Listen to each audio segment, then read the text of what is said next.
Chers amis, chers collègues, bonjour. Permettez-moi de revenir un instant sur l'année 2020 qui reste compliquée, due essentiellement à la pandémie de la Covid-19. Et j'aurais une pensée toute particulière pour ceux qui ont été atteints de la maladie et je leur souhaite un prompt rétablissement. Donc nous, l'objectif, c'était de maintenir l'activité agricole et on a exercé tous nos leviers auprès de l'administration, des politiques pour que certains secteurs ne soient pas à l'arrêt. On pense aux horticulteurs, aux pépiniéristes, aux cueillettes. Et en même temps, nous avons permis à d'autres secteurs de tirer leur épingle du jeu. Je pense aux circuits courts, aux ventes à la ferme, tout en valorisant le manger français et les circuits courts pour assurer une alimentation de qualité à tous les Français qui étaient en attente.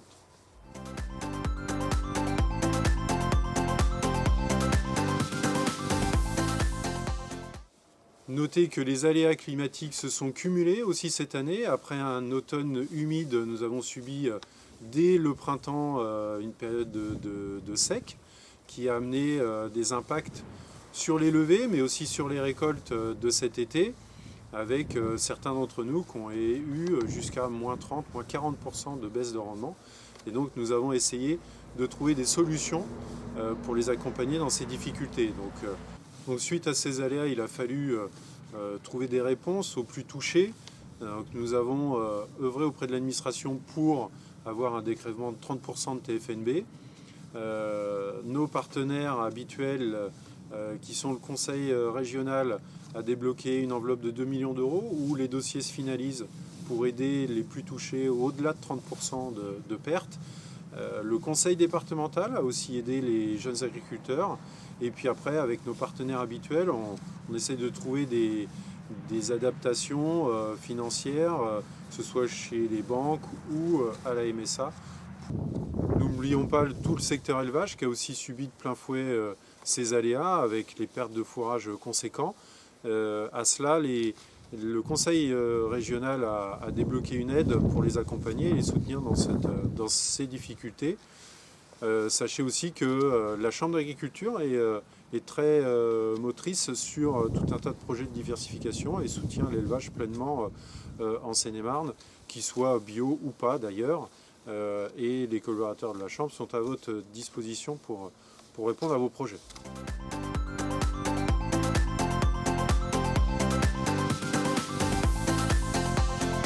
« 2020 aura été marqué par tout un tas de décisions dogmatiques sur notre agriculture, de réglementations qui sont parfois ubuesques. Je vais reparler des ZNT auxquelles on a essayé de faire face le plus possible avec notre charte qui a été mise en place après la consultation, qui permet d'éviter le plus d'impact sur cette nouvelle réglementation.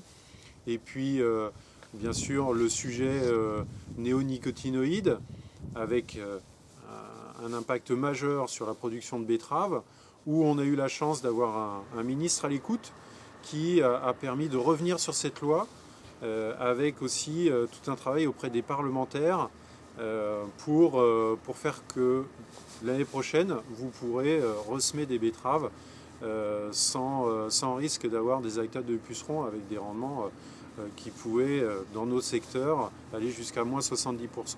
Sur le dossier du glyphosate, depuis de nombreuses années, nous nous attelons à défendre ce produit. C'est un sujet emblématique pour bien des ONG, mais en tout cas, sur notre fil conducteur qui est pas d'interdiction sans solution, nous arrivons un petit peu à l'épilogue avec l'ANSES qui vient de déterminer qu'il n'y a pas de méthode alternative au glyphosate. Donc on voyait une interdiction arriver en 2021, ça ne sera pas le cas. Nous restons vigilants et nous allons continuer à défendre nos moyens de production pour que demain on puisse continuer à produire.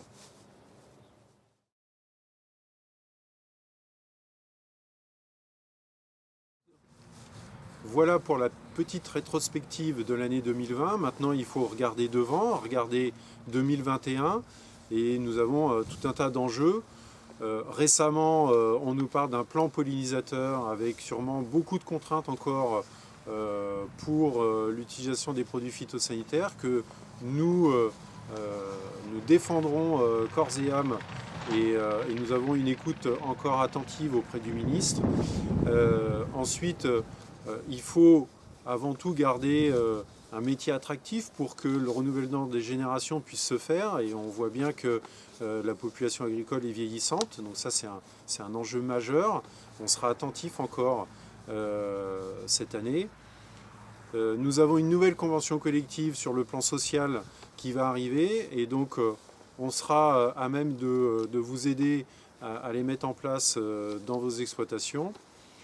N'oublions pas que 2021 sera marqué par cette réforme de la PAC que tout le monde a sur les lèvres et on est en pleine négociation, déjà au sein de la grande maison FNSEA, et pour porter nos propositions au ministre afin que la position française soit amenée à la Commission européenne. Et pour finir, 2021 sera aussi l'aboutissement du dossier betterave qui a mobilisé les syndicats, la CGB, les JA et la FDSEA pour trouver une indemnisation à la hauteur des pertes de nos planteurs qui pouvaient aller de 70 même jusqu'à 80%. J'espère qu'elle arrivera d'ici mars. En tout cas, elle sera évidemment très attendue.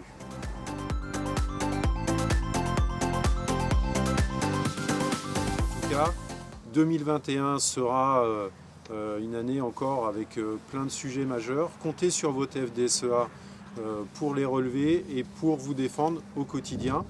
Et puis j'aurai bien sûr en cette fin d'année un premier mot pour les collaborateurs de la FDSEA pour leur travail, ainsi que Laurence Fourmier, la secrétaire générale et l'ensemble du conseil d'administration, pour nous avoir accompagnés sur tout un tas de sujets que je n'aurais pas eu le temps d'évoquer avec vous aujourd'hui. Et puis je vous souhaite à toutes et à tous d'excellentes fêtes de fin d'année, en espérant que 2020 sera un lointain souvenir dans quelques semaines.